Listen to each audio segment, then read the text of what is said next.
It's been quite some time since I last did one of these rapid-fire car reviews within the world of DRIVECLUB, but since the developers of the game don't seem to be giving it any extra love anytime soon, which is a shame, at least we can still enjoy talking about it and reminiscing here on the channel, and as well as being a rapid-fire individual review of how good this car is, this video actually comes with some interesting perspective which I'm fortunate to have and which many racing gamers don't have, and that is that I've driven the real thing. I reviewed it here on the channel in the Beards and Cars series, the Mercedes AMG GTS, and of course check out that video if you want to see how the real car compares, but for now I'm going to briefly touch on that in terms of how authentic does this feel to the real car, but also in more of a vacuum, what is the car just like in general?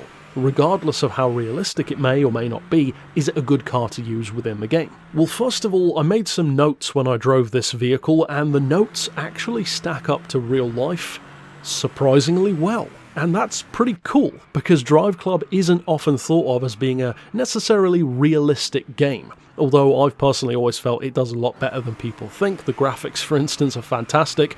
My notes for this one were basically that the steering is fairly heavy but fun at the same time. It's got a grunty motor. It's a very chunky, muscular car in general, not just in terms of the looks, but in terms of how it handles and performs. It feels much more like this explosive little ball of energy compared to the SLS. The SLS feels like much more of a traditional Grand Tourer. This is much more of a brutish sports car, if you will, and it's interesting how different they can be, especially within the world of games. Now, another thing that you need to watch out for in this car, as well as that grunty personality, which can be a great help of course, is that it can actually have some runaway steering.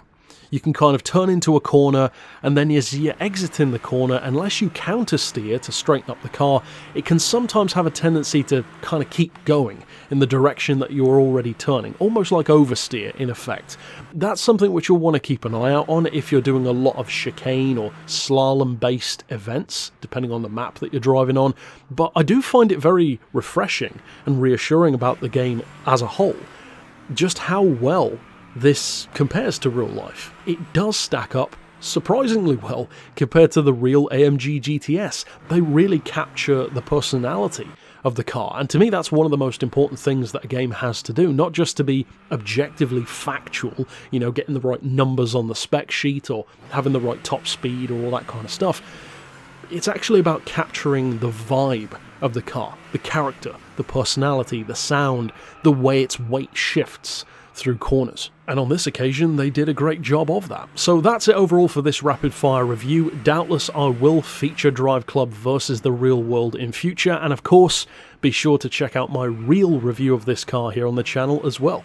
But until next time, I'll see you then, and for now, as always, thanks for watching.